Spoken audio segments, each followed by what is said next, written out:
diseminasi dan penerapan pemahaman budaya positif calon guru penggerak angkatan 9 SMA Negeri 1 Buai Madang Timur. Salawat serta salam semoga tetap tercurah pada junjungan kita Nabi Agung Muhammad Sallallahu Alaihi Wasallam. Semoga kita senantiasa mendapat syafaatnya kelak di yaumil qiyamah nanti. Amin amin ya rabbal alamin. Susunan acara diseminasi guru penggerak angkatan 9 SMA Negeri 1 Buai Madang Timur. Acara pertama pembukaan, acara kedua menyanyikan lagu Indonesia Raya, acara ketiga sambutan kepala SMA Negeri 1 Buai Madang Timur, acara keempat penyampaian materi diseminasi budaya positif calon guru penggerak angkatan 9, acara kelima tanya jawab, dan acara terakhir penutup dan doa. Bapak Ibu yang kami hormati, marilah kita buka acara pada siang hari ini dengan membaca basmalah bersama-sama. Bismillahirrahmanirrahim. Acara selanjutnya menyanyikan lagu Indonesia Raya yang dalam hal ini akan dipandu oleh Ibu Sri Purwaningsi SPD. Kepada Ibu disilakan. Hadirin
silakan berdiri. Acara selanjutnya sambutan Kepala SMA Negeri 1 Buai Madang Timur yang akan disampaikan oleh Bapak Ketut Suryarto SPD. Kepada Bapak kami silakan. Assalamualaikum warahmatullahi wabarakatuh. Selamat siang, salam sejahtera untuk kita semua. Yang saya hormati Ibu-ibu calon guru penggerak angkatan ke-9, Bapak Ibu Dewan Guru SMA 1 Buai Madang Timur yang sangat saya hormati.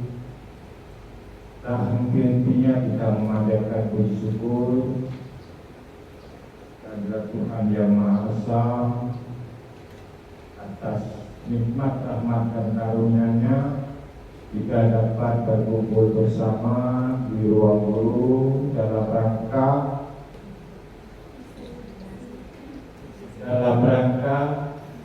diseminasi penerapan pemahaman daya positif calon guru penggerak angkatan ke-9 SMA 1 Buai Madang Timur.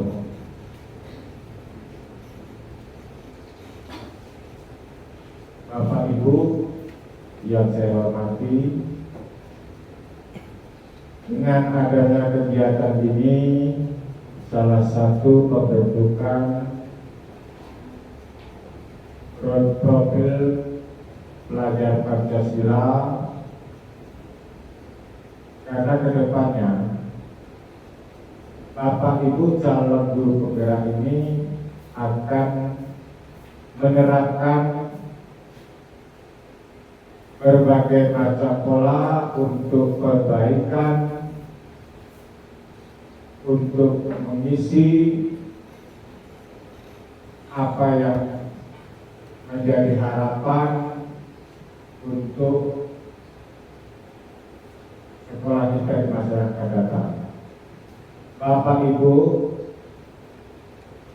peserta yang hadir pada hari ini, nanti kita akan menyaksikan apa yang akan disampaikan oleh ibu-ibu calon guru penggerak angkatan ke-9.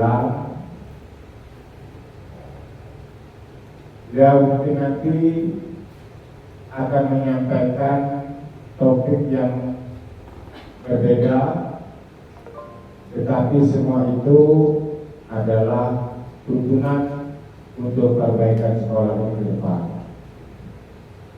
Calon guru penggerak itu nanti banyak nilai-nilai yang terkandung di situ yang perlu ditanamkan. Satu, mandiri. Yang kedua itu ada reflektif.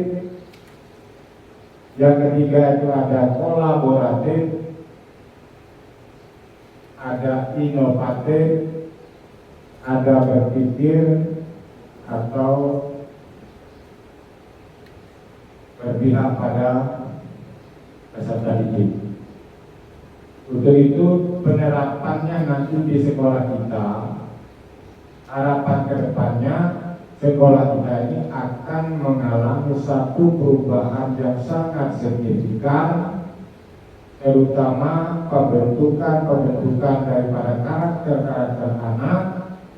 Dengan banyaknya calon guru penggerak di sekolah ini, saya yakin dan percaya pembentukan karakter anak ke depan itu jauh akan lebih baik dari yang sebelum-sebelumnya. Bapak Ibu yang saya hormati, di sini nanti ada penyampaian dari beberapa calon guru penggerak. Mari kita simak, mari kita lihat, mari kita saksikan dan kita tindak lanjuti apa yang nanti beliau sampaikan. Saya yakin dan percaya kalau apa yang beliau sampaikan nanti ilmu itu sangat-sangat berguna untuk kita ke depan. Sementara itu saja yang dapat saya sampaikan. Kali ini sudah memasuki pukul 12.30, resmi diseminasi calon guru penggerak angkatan ke-9 resmi saya buka. Terima kasih.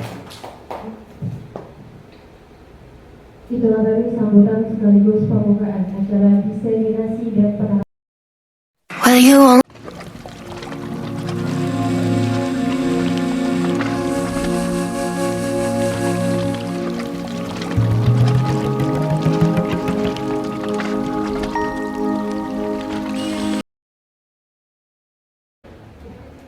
Baiklah Bapak Ibu guru hebat, itulah tadi penyampaian materi yang mau disampaikan oleh Ibu Sumartin SPJ.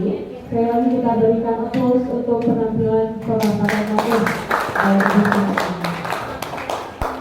Penyampaian materi selanjutnya akan disampaikan oleh Ibu Eni Penisi Eskom. Kepada Ibu kami silakan.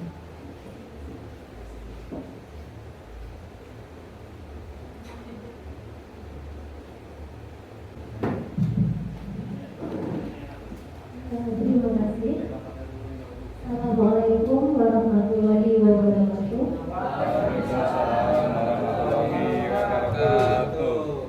Yang terhormat Bapak Ketua Sudianto selaku Kepala SMA Negeri 1 Boyolali Timur, yang terhormat Bapak Ibu guru beserta staf dan PDL yang sedang mengikuti diseminasi Budaya positif calon guru penggerak angkatan 9 di SMA Negeri 1 Buai Madang Timur. Tadi sudah dijelaskan beberapa tentang budaya positif, yang diantaranya tadi ada 6 poin. Yang pertama, disiplin positif dari nilai-nilai kebajikan universal. Kemudian teori motivasi, hukuman dan penghargaan restitusi. Kemudian keyakinan kelas, kebutuhan dasar manusia dan dunia berkualitas, restitusi 5 posisi kontrol, dan restitusi segitiga restitusi. Nah, di antara ke-6 disiplin positif, budaya positif di sini, yang akan saya sampaikan adalah 5 posisi kontrol dan segitiga restitusi. Sebelum ke posisi kontrol dan segitiga restitusi, saya akan menjelaskan tentang kemarin telah mengikuti modul 1.3 tentang pembuatan visi dan prakarsa perubahan. Di antaranya kemarin yang visi yang saya buat yaitu terwujudnya generasi tangguh dan berakhlak serta berwawasan global. Kemudian prakarsa perubahannya meningkatkan kreativitas dan motivasi belajar serta didik melalui pemanfaatan teknologi. Di sini bukan berarti saya membuat visi terus mengubah visi dari sekolah kita, tetapi sekolah kita sudah mempunyai visi dan misi sendiri. Kemudian saya mengangkat sedikit dari visi untuk saya kuatkan. Di sini saya mengangkat materi yang tentang akhlak dengan wawasan global. Itu supaya lebih semangat. Sore kita masih punya iya ya Pak ya? Nah, coba kalau saya sebutkan SMA 1 Buai Madang Timur, coba sebutkan iya-nya ya. SMA 1 Buai Madang Timur. Ya, coba satu kali lagi. SMA 1 Buai Madang Timur. Ya, maju bersama, hebat semua dan akhlak mulia. Lanjut, saya akan menerangkan tentang penimbasan materi modul 1.4 diseminasi budaya positif yang disusun oleh saya, Eni PIC, asal sekolah SMA Negeri 1 Buai Madang Timur, calon guru penggerak angkatan 9. Sebelum slide selanjutnya, belajar pantun dengan Bapak Selamat ya. Saya ini bukan membuat pantun sendiri, tetapi mengutip dari Google. Catatnya ya Pak Ibu ya. Pergi ke sungai memancing ikan. Ikan kecil, ikan arowana. Salam sapa saya ucapkan. Assalamualaikum Bapak Ibu semua. Waalaikumsalam warahmatullahi wabarakatuh. Lanjut, tentang posisi kontrol, barangkali Bapak Ibu yang sudah mengikuti PNM atau pembatik sudah mengenal tentang posisi kontrol. Di situ menurut Dian Dosen mengemukakan bahwa guru perlu meninjau kembali penerapan disiplin dalam ruang-ruang kelas mereka selama ini.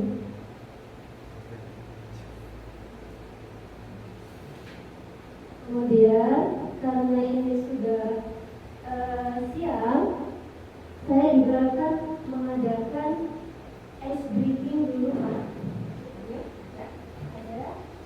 Tolong diperhatikan dulu, nanti sesudah dilihat baru kita praktekkan bersama-sama ya Bapak Ibu ya.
materi tentang 5 posisi kontrol.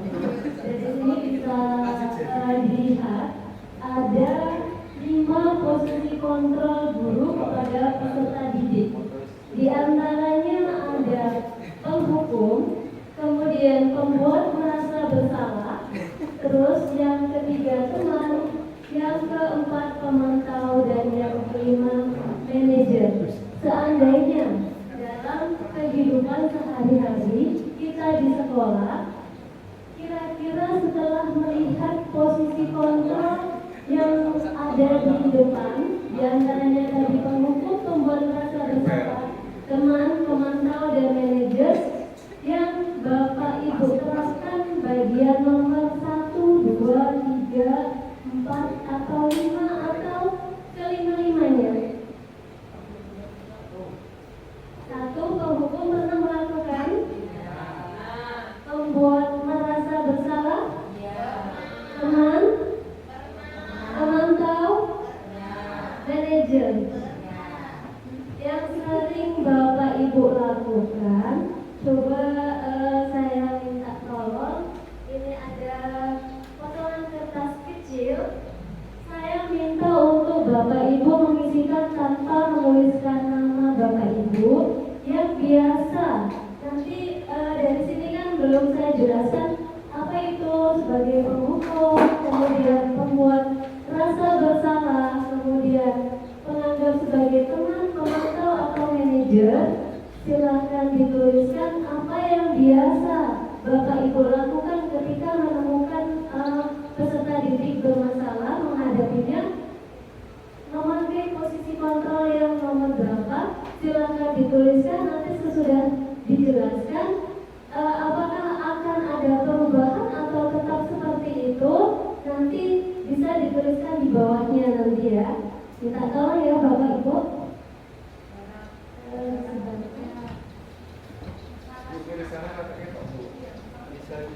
Bisa dihitung ya.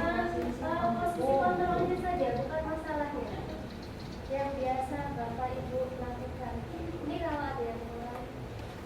Gambarnya kan besarkan. Bu, gambarnya kan gambarnya foto-foto. Salah tulis, takut salah tulis. Apa kayak mantu? Iya ya tahu, saya tahu. Kontrol. 5 posisi kontrol. Coba ditulis apakah penghukum atau pembuat merasa bersalah, teman, pemantau, atau manajer. Sudah ditulis Bapak Ibu? Sudah. Oke, selanjutnya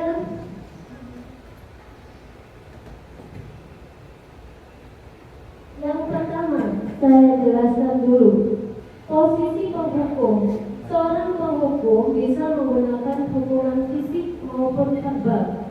Penghukum biasanya nada suaranya tinggi atau memakai bahasa tubuh, misalnya matanya melotot atau jarinya menunjuk-nunjuk pada peserta didik serta menghardik.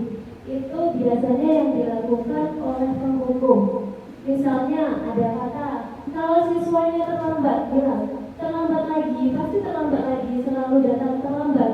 Kapan bisa datang tepat waktu? Hasilnya setelah siswa itu kita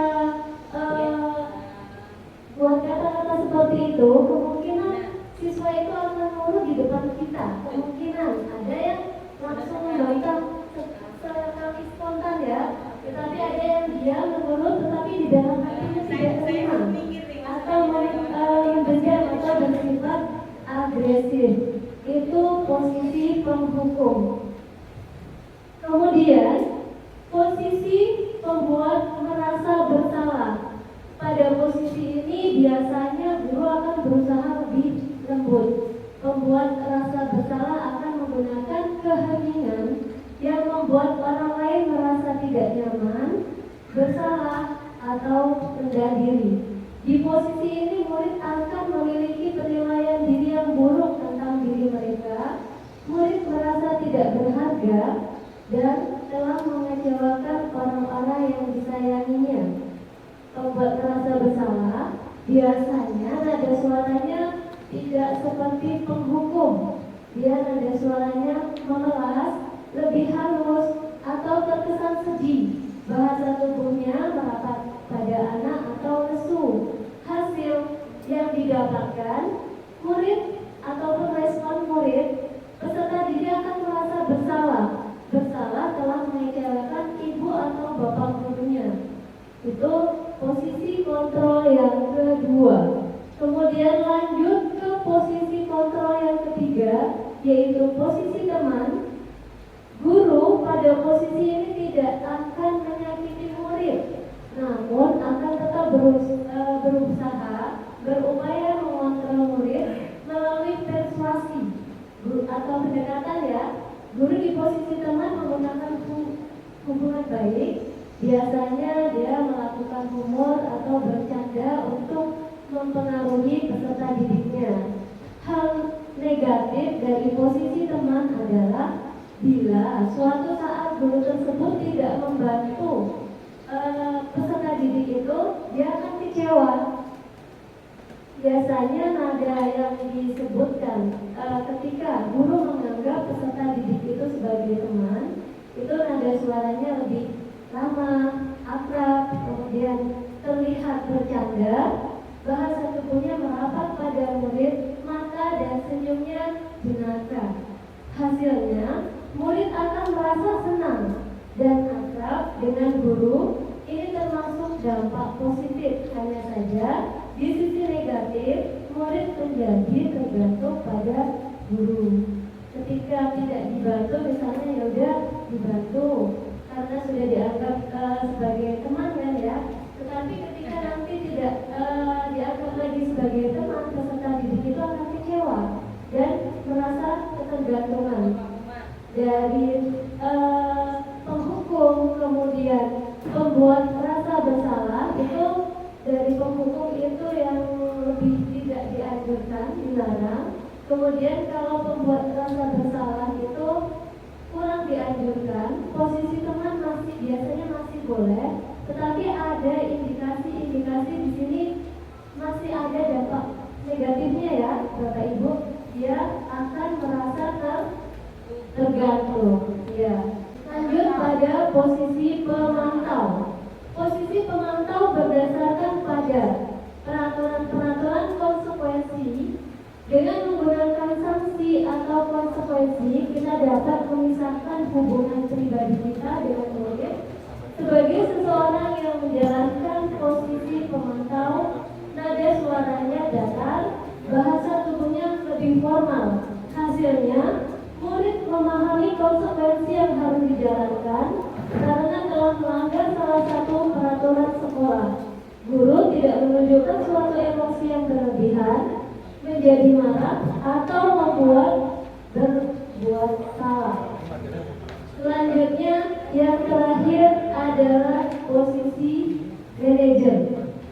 Posisi manajer adalah posisi di mana berbuat sesuatu bersama dengan murid, mempersilahkan murid mempertanggungjawabkan perilaku, mendukung murid agar tidak dapat menemukan solusi atas permasalahannya sendiri. Tugas seorang manajer bukan untuk mengatur seseorang, kita membimbing murid untuk dapat mengatur dirinya. Manajer biasanya nada suaranya tulus, bahasa tubuh tidak kaku, mendekat kepada murid. Hasil yang didapat ketika seorang guru melakukan posisi sebagai manajer, dia fokus ada pada murid, bukan untuk membahagiakan guru atau orang tua murid. Orang tua murid sudah mengetahui adanya suatu masalah atau sesuatu perlu terjadi. Sebelum lanjut ke sini, ada contoh tentang posisi kontrol antara guru dengan peserta didik. Bisa dilihat di sini.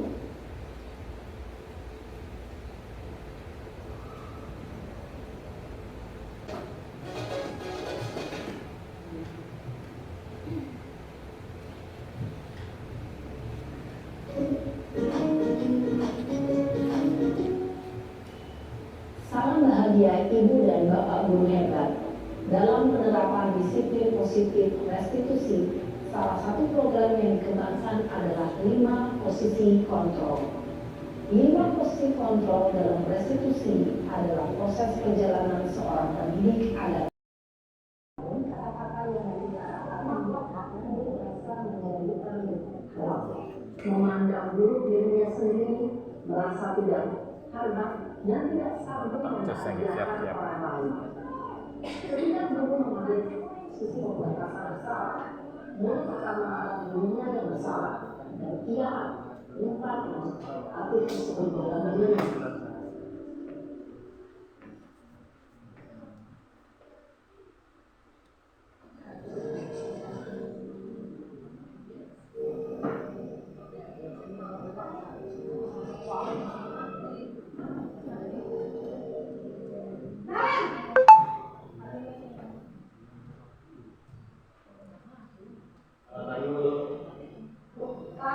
Sudah jam berapa ini, Nak?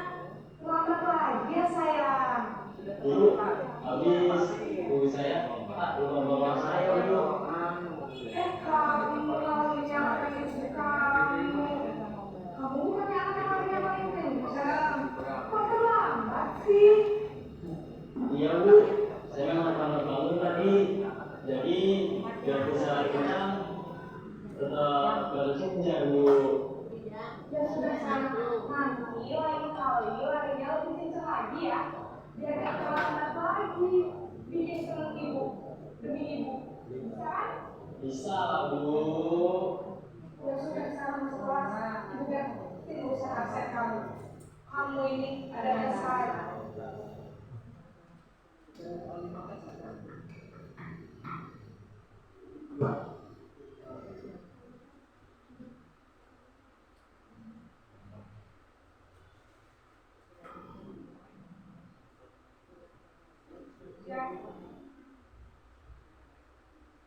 Dalam posisi teman, guru berbicara dengan nada suara ramah, akrab, cenderung bersila gurau untuk menjaga suasana tetap santai.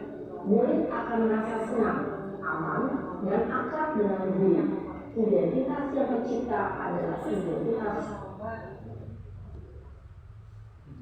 Saja Bu, tadi Bapak Ibu tadi sudah dibagikan selembaran kertas tentang posisi 5 posisi kontrol ya Bapak Ibu.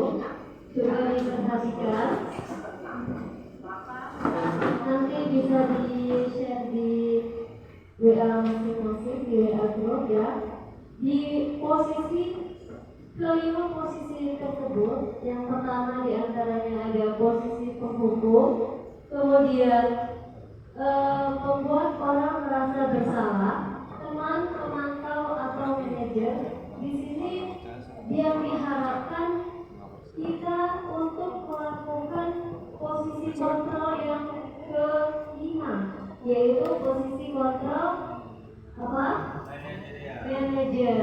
Ya, karena di antara kelimanya itu yang paling sempurna itu adalah posisi manajer. Yang teridentifikasi gagal itu penghukum dan membuat merasa bersalah.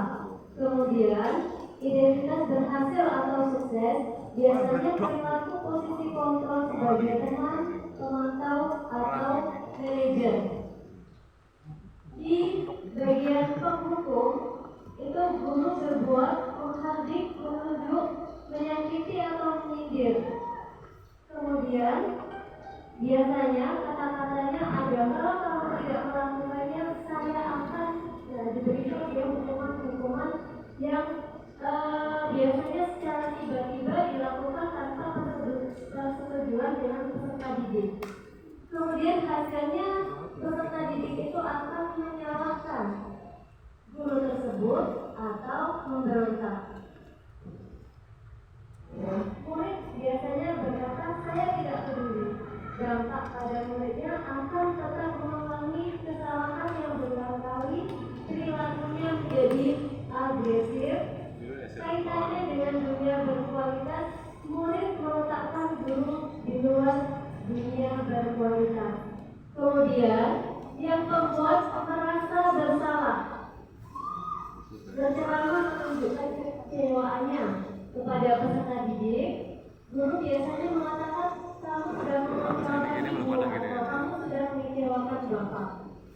Kemudian hasil dari yang dikatakan itu menyembunyikan atau menyangka berbohong.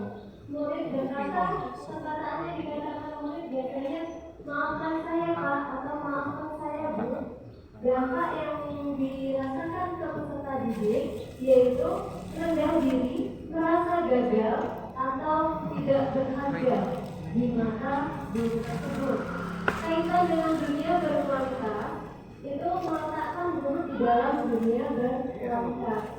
Kemudian bagian yang ketiga yang beridentifikasi sukses atau berhasil itu yang pertama teman, membuat alasan-alasan untuk tidak lakukan perbuatan itu. Misalnya dilakukan untuk saya ya tolong gitu. Kemudian tapi dampak negatif itu siswa masih bisa ketergantungan. Misalnya kalau misalnya seorang guru melakukan posisi kontrol sebagai teman, kemudian digantikan dengan guru yang lain.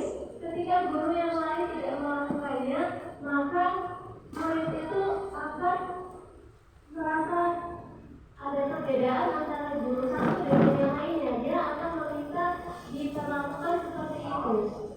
Begitu untuk posisi kontrol sebagai teman.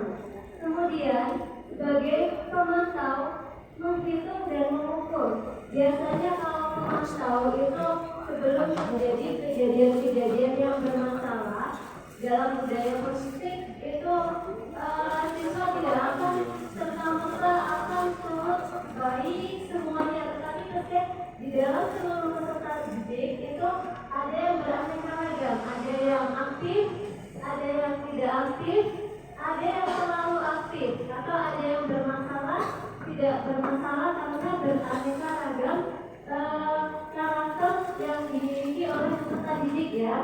Dan di sini posisi kontrol sebagai manajer sebelum melakukan posisi kontrol itu guru biasanya dituntut atau diperintahkan untuk melakukan keyakinan kelas.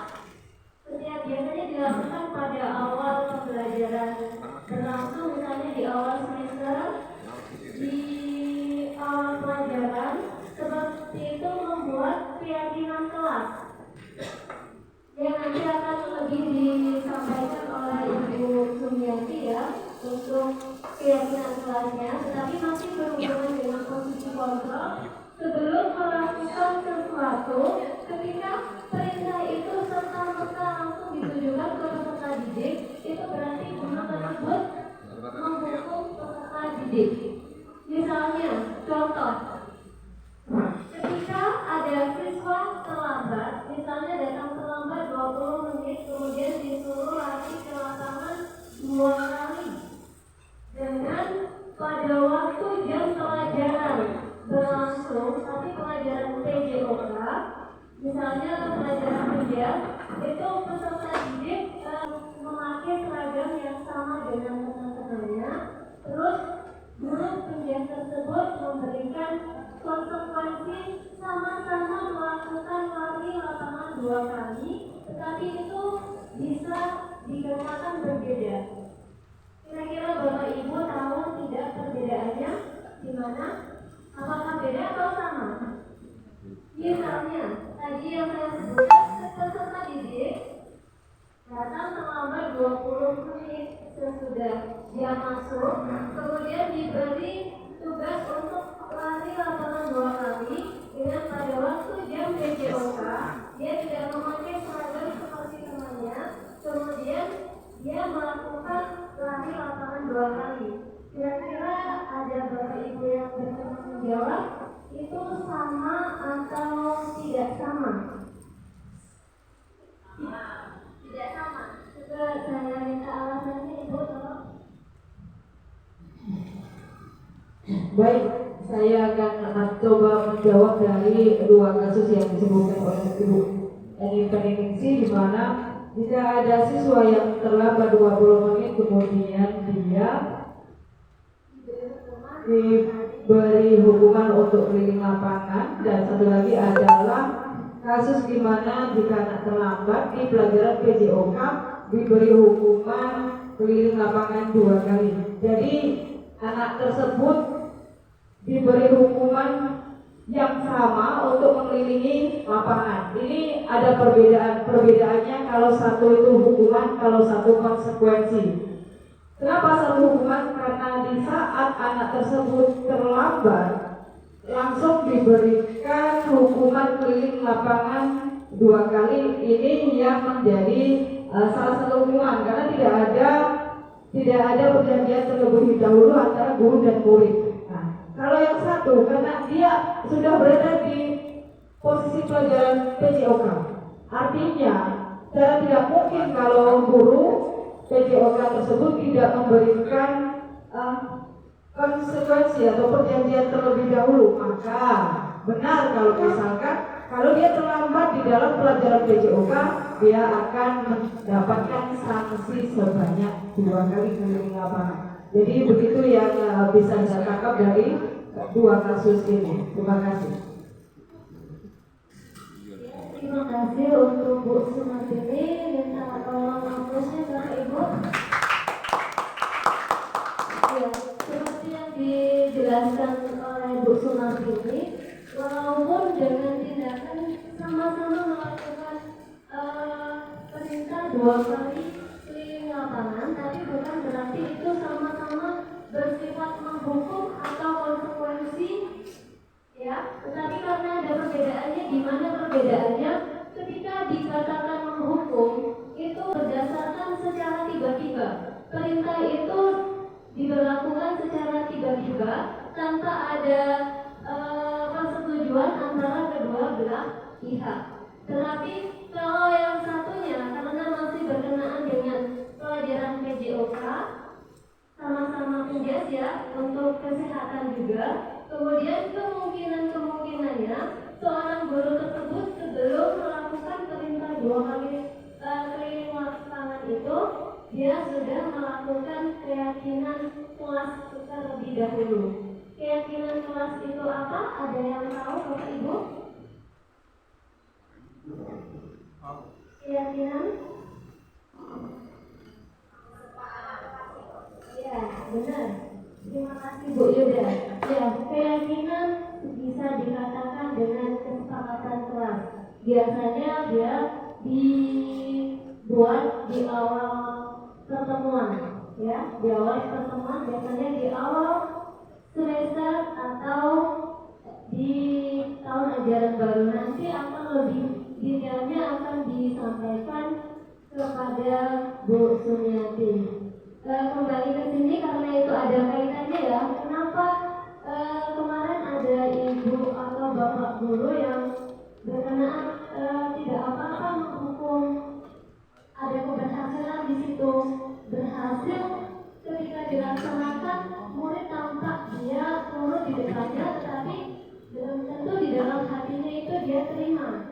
Terkadang ada rasa dendam yang dipendam oleh peserta didik tersebut.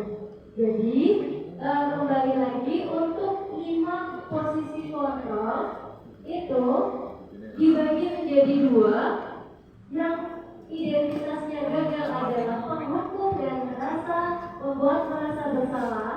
Kemudian yang identitasnya berhasil yaitu posisi teman, posisi pemantau, dan posisi sebagai manajer. Yang disarankan yuk kita bareng-bareng. Saya bukan menggurui Bapak Ibu semua ya, tapi di sini saya mengajak yuk kita sama-sama belajar menerapkan, karena di sini ini termasuk apa tadi, budaya positif. Kira-kira bisa nggak Bapak Ibu bareng-bareng belajar untuk memulai belajar menjadi posisi sebagai seorang manajer kepada peserta didik? Bisa? Ya, terima kasih.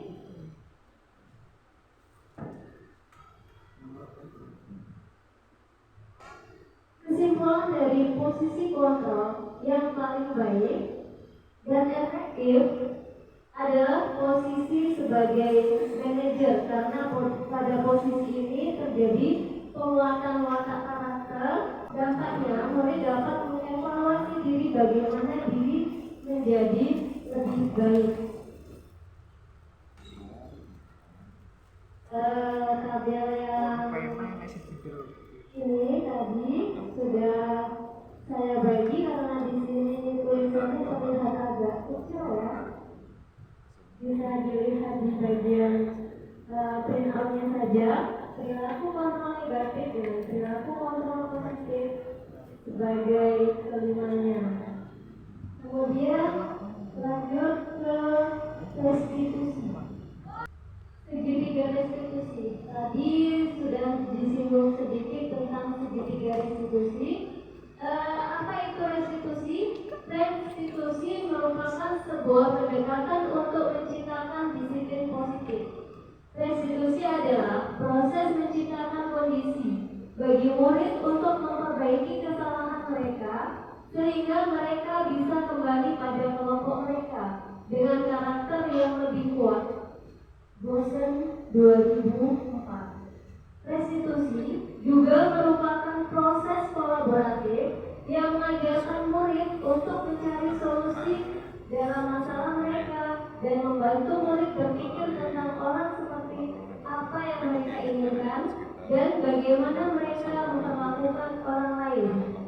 Chelson Boson 1996. Nah, di sini ada 3 sisi segitiga restitusi. Di antaranya, yang pertama itu adalah menstabilkan identitas. Di menstabilkan identitas, setiap orang pasti pernah melakukan kesalahan. Kamu bukan satu-satunya orang yang pernah melakukan ini. Misalnya seorang guru melakukan segitiga restitusi pada siswa atau peserta didik yang misalnya tidak mengerjakan soal karena pada jam tersebut dia mengantuk. Dia tidak langsung menyalahkan peserta didik itu, tetapi guru seolah-olah dia merasa ada pada diri siswa tersebut. Misalnya ditanyai dulu, mungkin bapak atau ibu juga pernah melakukan seperti itu. Seperti itu maksudnya kita menerapkan bahwa kita memposisikan pada peserta didik tersebut itu termasuk dalam menstabilkan identitas. Langkah yang pertama. Kemudian langkah yang kedua, validasi tindakan yang salah. Validasi tindakan yang salah. Di situ tentu peserta didik mempunyai alasan mengapa melakukan hal tersebut. Kemudian guru bisa bertanya, adakah cara yang lebih efektif untuk mendapatkan apa yang dia butuhkan? Kita bisa menanya peserta didik itu mengapa mengantuk atau mengapa tidak mengerjakan tugas. Mungkin nanti peserta didik itu akan menjawab karena mungkin semalam tidurnya terlambat, seperti itu kan. Nah, guru mengikuti alurnya dulu, memahami, oh iya, tidak disalahkan. Jadi kita ikuti dulu alurnya, kita tidak menyalahkan peserta didik itu, tapi kita tanyai kenapa kok bisa tidur malam, bisa tidak besok, bisa nggak kira-kira kalau hari selanjutnya itu tidak tidur malam lagi biar tidak mengantuk. Bagaimana caranya peserta didik itu supaya tidak mengantuk?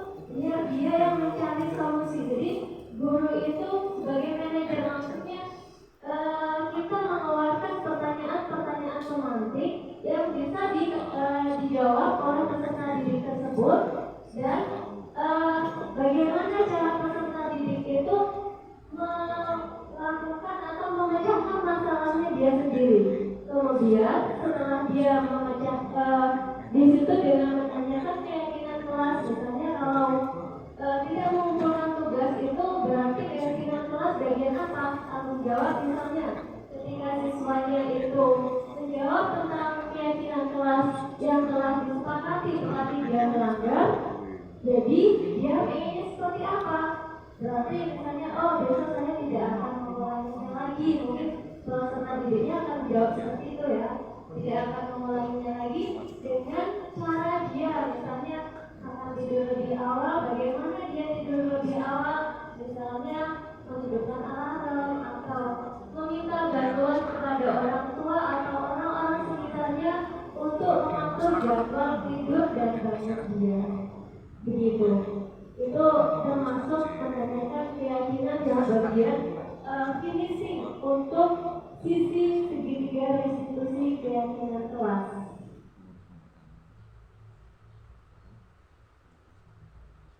Di sini ada tampilan video lagi. Kita coba sekali lagi, tapi nanti kalau tidak bisa berhasil, saya akan share saja.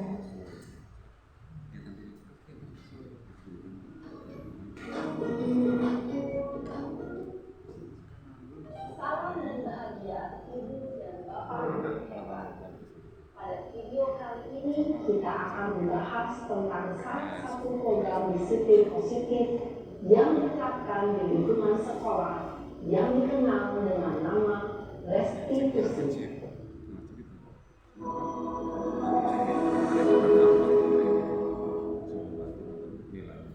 Restitusi dikembangkan oleh pakar pendidikan Diane Gosling berlandaskan pada teori kontrol Dr. William Jason. Segitiga restitusi adalah suatu proses dialog yang dijalankan oleh guru atau orang tua agar dapat menghasilkan murid yang mandiri dan bertanggung jawab. Pada saat guru di posisi manajer, aspek yang dikerjakan adalah motivasi intensif, sehingga penanaman nilai-nilai kebajikan dapat tumbuh dan berkembang menjadi suatu kebiasaan positif yang akhirnya membentuk karakter murid. Proses dialog ini terdiri dari 3 langkah yang digambarkan pada sisi pada segitiga restitusi. Sisi pertama adalah menstabilkan identitas. Sisi yang kedua adalah validasi tindakan yang salah. Dan sisi yang ketiga adalah menanyakan keyakinan. Ibu dan Bapak Guru, berikut ini akan ditunjukkan bagaimana seorang guru berada dalam posisi manajer menggunakan terap segitiga restitusi.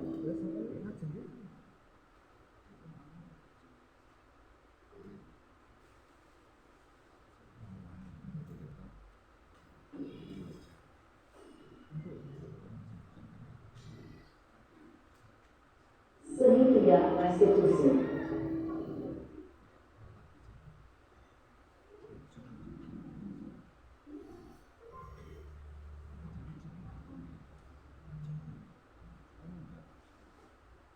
Iya, Sarah. Sudah lama dapat usaha. Nah, jadi Stop, Pak. Kebangun. Masa aku dikatain tukang pipa? Ya aku marah, Pak. Aku gak dikatain mereka di depan Pak. Coba. oh begitu. Ya, yang mana ada kesalahan. Dan juga akan marah apabila ada yang menuduh Bapak seperti itu. Kemudian pada saat itu kamu melakukan apa? Ya saya langsung ngatain mereka lah, Pak. Kebangun. Saya bentak-bentak dia pada teman-teman lain. Oh begitu. Pasti kamu melakukan seperti itu karena sebuah alasan tertentu, bukan? Iyalah, masa saya diam saja, Pak. Ya saya bela diri lah. Masa saya udah tukang fitnah? Ya wajar lah. Mempertahankan harga diri itu sesuatu yang penting buat kamu. Untung kamu tidak bertindak lebih gegabah lagi. Membentak-bentak. Iya, Pak. Mungkin saya bersabar dan hanya meminta saja. Ya benar sekali, Pak. Saya pasti bela diri lah. Ya pasti ya. Tapi kamu memilih untuk tetap bertahan dan bersabar. Kamu memilih untuk tidak berbuat lebih parah lagi. Iya. Nah, sekarang coba kita lihat lagi. Tindakan kamu yang bentak-bentak di kelas. Tindakan kamu itu kira-kira sesuai dengan keyakinan kelas atau prinsip kamu tidak? Enggak lah, Pak. Capek, Pak. Dia kenapa? Jadi keyakinan atau prinsip anak yang kurang sesuai dengan keinginan kamu. Ya, saya sebenarnya sangat menghargai orang lain. Mungkin saat itu saya menjadi emosi, jadi tidak menunjukkan sikap itu. Kamu meyakini tidak? Menghargai orang lain itu penting buat kamu. Yakinlah, Pak. Iya, setuju. Kita harus saling menghargai. Namun, ada juga keyakinan yang kita sepakati yang perlu kita jalankan apabila kita sedang marah, bukan? Ya, saya bisa lebih praktis. mulai dengan diri sendiri. Saya bisa jadi lebih sabar, mengambil kebijakan yang positif, melakukan pelan-pelan. Kira-kira kamu bersedia memperbaiki masalah ini tidak? Bersedia, Pak. Kalau kamu memperbaiki, kamu akan menjadi orang seperti apa? Saya akan menjadi orang yang bertanggung jawab kali ya, Pak. Dan senantiasa proaktif. Iya, menurut kamu bagaimana rasanya menjadi orang seperti itu? Ya nyaman lah, bangga bisa bersahabat dengan orang ini. Baiklah kalau begitu.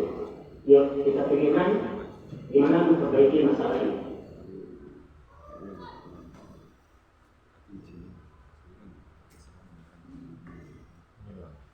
Ibu delapan hebat, bisa siap untuk menerima seorang guru berada dalam posisi manajer menggunakan penerapan sedikit restitusi bahasa satu. Pada sisi pertama, menstabilkan identitas berdasarkan pada prinsip bahwa membuat kesalahan adalah bagian dari proses pembelajaran. Sisi pertama dari segitiga ini berperan set identitas murid dari identitas gagal ke identitas sukses. Murid yang sedang bertingkah laku yang tidak pantas atau menarik diri saat itu sedang mengalami identitas gagal. Bila kita menelitinya, posisinya tidak akan berbeda. Kita bisa melanjutkan pernyataan ini. Satu, membuat kesalahan sesuatu yang wajar. Dua, manusia tidak akan salah berulang. Tiga, kita memperbaiki masalah ini. Empat, saya tidak menanyakan kesalahannya. Saya lebih fokus bagaimana memperbaiki masalah ini. Lima, apakah saat ini kamu telah menjadi orang yang baik untuk diri sendiri? Pada sisi kedua, versi tindakan yang salah berlandaskan pada prinsip bahwa setiap perilaku berupaya memenuhi suatu kebutuhan tertentu. Guru yang telah memahami teori kontrol akan bergeser dari pemikiran menjadi proaktif dan mencoba untuk mengenali tujuan dari perilaku ini, mengenali dan mengakui kebutuhan ini dapat memperbaiki hubungan dengan diri tersebut.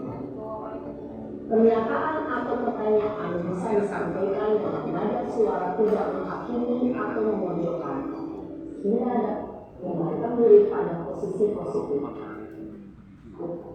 Kamu bisa saja bertindak lebih gegabah lagi dari ini. Dua, kamu bukan melakukannya tanpa suatu alasan. Tiga, kamu melakukannya karena mempertahankan sesuatu yang penting. Empat, dari suatu perilaku baru yang lebih efektif. Bersedia akan memulai. Lanjutnya, kita akan simak sisi terakhir, yaitu menanyakan keyakinan. Teori kontrol menyatakan bahwa pada dasarnya kita termotivasi secara intrinsik.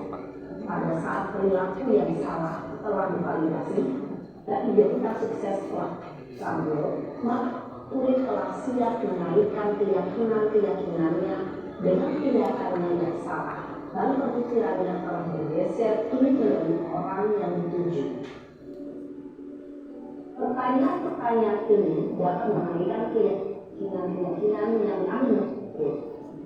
Satu, sebagai keluarga atau kelas, apa yang kita yakini? Dua, nilai-nilai apa yang telah kita sepakati? Tiga, seperti apa gambaran sebuah kelas yang segera memberikan? Setelah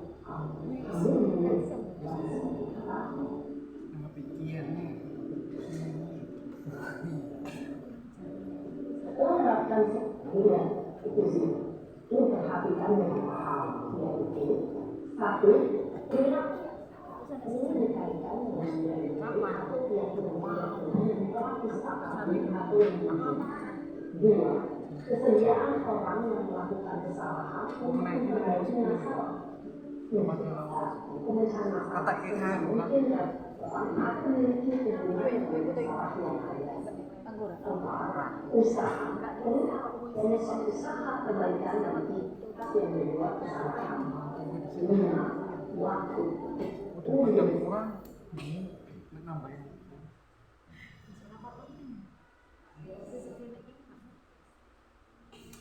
Dia balik sampai orang lulus.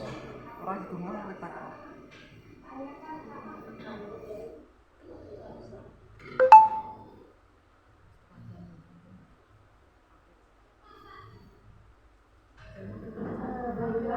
Sudah melihat contoh dari tayangan yang sudah ada di depan. Kemudian di sini ada langkah-langkahnya. Yang pertama tadi menstabilkan identitas. Berdasarkan prinsip pembuat kesalahan adalah bagian dari proses pembelajaran. Menggeser identitas gagal menjadi identitas sukses. Kemudian berdasarkan prinsip validasi tindakan yang salah. Berdasarkan prinsip setiap perilaku berupaya memenuhi suatu kebutuhan tertentu.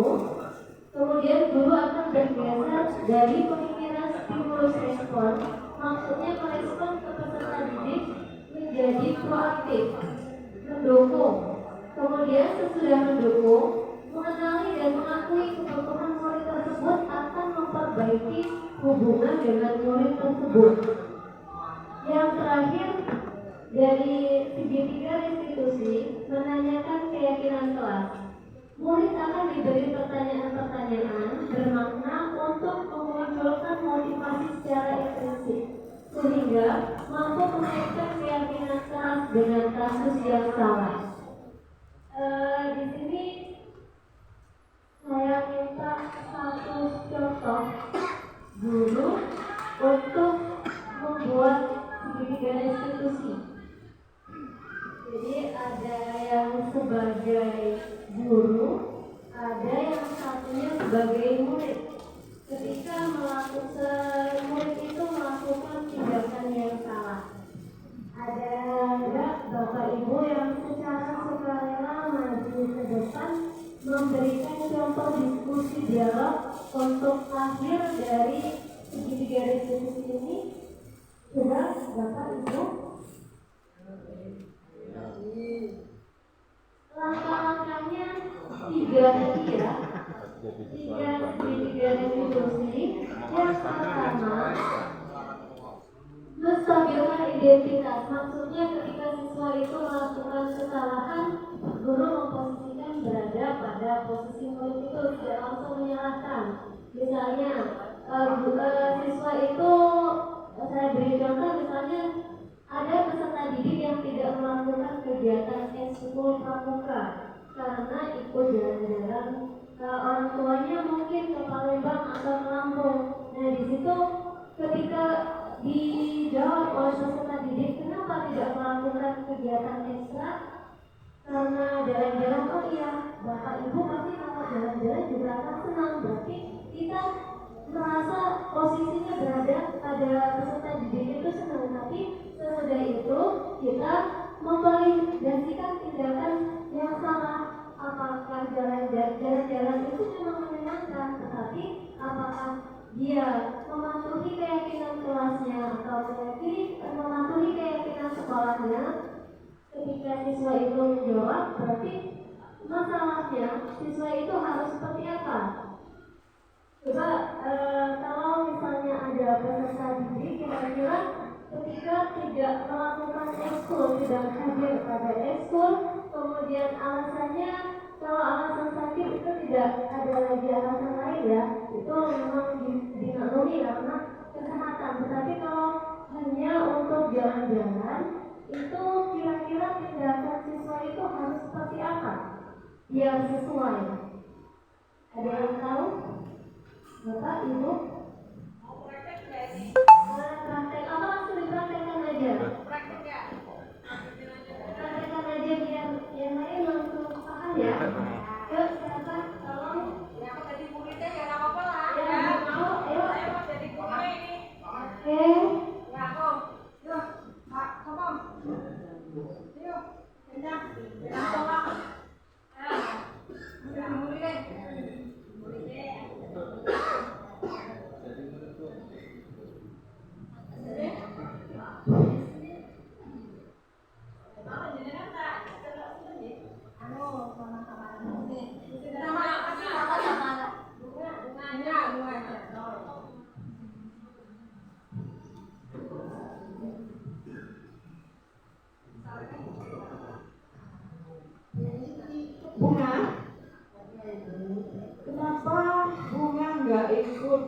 sikap kurikuler PMR kemarin?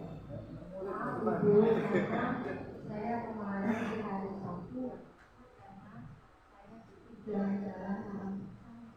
Oh, Jalan-jalan, seneng ya. Ibu pun seneng kalau jalan-jalan. Jalan-jalan tuh enak loh. Senang. Tapi apakah dengan meninggalkan kegiatan PMR itu artinya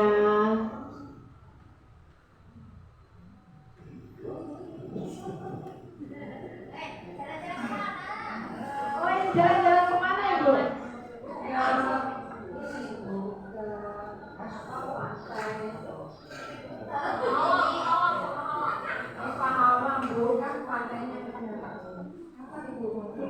Oh, saya juga mau ke Pahawang ya, ada Ibu. Tapi kalau misalkan ya Bunga ada kegiatan kira-kira kegiatan yang Bunga tinggalkan, Bunga merasa bersalah tidak?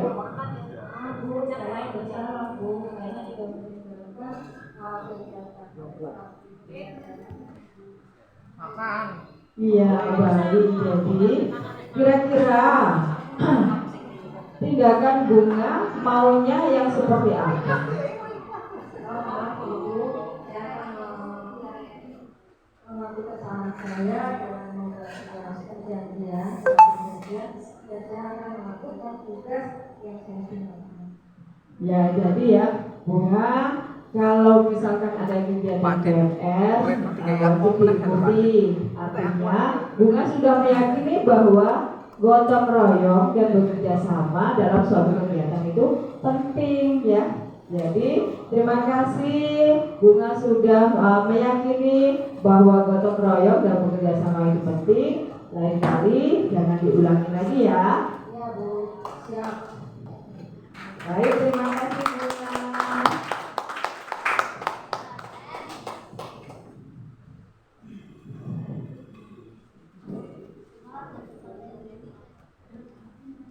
Pantai Raswa. Terima kasih sudah memberikan contoh diskusi antara peserta didik dari dulu. Di situ tadi sudah menuangkan menstabilkan identitas. Jadi ibu gurunya sudah memahami kalau jalan-jalan itu menyenangkan, tapi bukan hanya menyenangkan, tetapi di dalamnya itu sudah ada sesuatu yang dilanggar, yang tidak sesuai dengan keyakinan kelas dan dia harus seperti apa. Jadi ditanyakan keyakinan kelasnya, kemudian dia tidak akan mengulangi lagi. Nah, seperti itu contoh visi segitiga institusi. Baiklah, di sini karena memang tema saya itu menjelaskan tentang 5 posisi kontrol dan segitiga restitusi. Sekian sebelum selesai karena tadi diawali dengan pantun dan saya akan mengakhirinya juga dengan pantun. Minta catatnya ya Bapak Ibu ya. Bunga mekar di perbukitan, sawah luas di pedesaan. Terima kasih untuk perhatiannya. Mohon maaf untuk semua kesalahannya.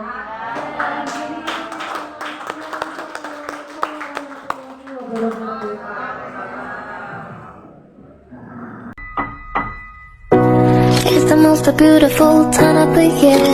Lights fill the streets, spreading so much cheer. I should be playing in the winter snow, but I'ma be under the mistletoe. It's the most beautiful time of the year. Lights fill the streets, spreading so much cheer. I should be playing in the winter snow, but I'ma be under the mistletoe.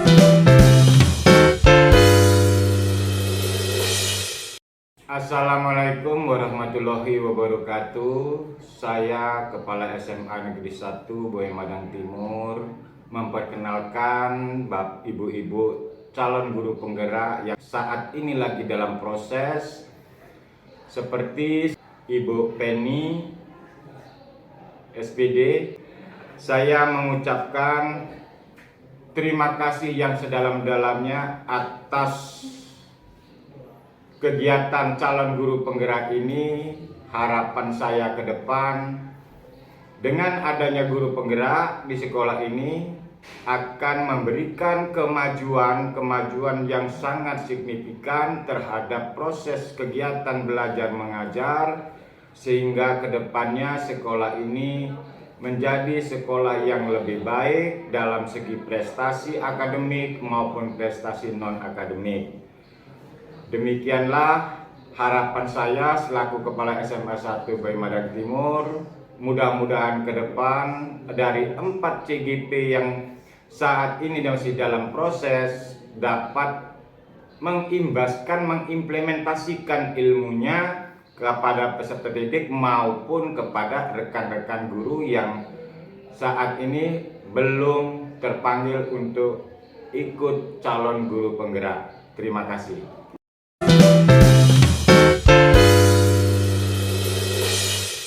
Perkenalkan, nama saya Matsu SP sebagai guru TK yang ada di SMA Negeri 1 Bayi Madang Timur. Pada kesempatan ini saya akan menyampaikan ucapan ribuan terima kasih kepada calon guru penggerak, yaitu Ibu Eni Ningsih, yang pada kesempatan ini telah menyampaikan diseminasinya di SMA Negeri 1 Bayi Madang Timur ini. Semoga kedepannya dapat memberikan perubahan, bisa menuntun kami, mengarahkan kami, mengajak kami untuk lebih baik lagi dalam memberikan pengajaran kepada siswa yang ada di SMA Negeri 1 Bayi Madang Timur. Terima kasih, semoga bermanfaat dan bisa membawa perubahan ke depannya. Salam guru penggerak.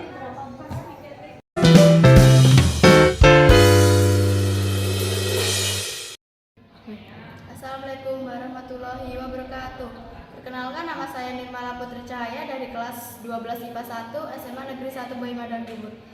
Terima kasih kepada ibu-ibu calon guru penggerak, Ibu Sumiati, Ibu Sumatini, Ibu Eni Ningsih, dan Ibu Erika Disandra yang telah mengibaskan budaya positif di kelas kami, sehingga kami dapat memahami tentang keyakinan kelas, disiplin positif, dan kami sudah mulai menerapkannya. Semangat ibu-ibu, semoga perubahan sekolah kita semakin meningkat. Sekian dan terima kasih. Wassalamualaikum warahmatullahi wabarakatuh.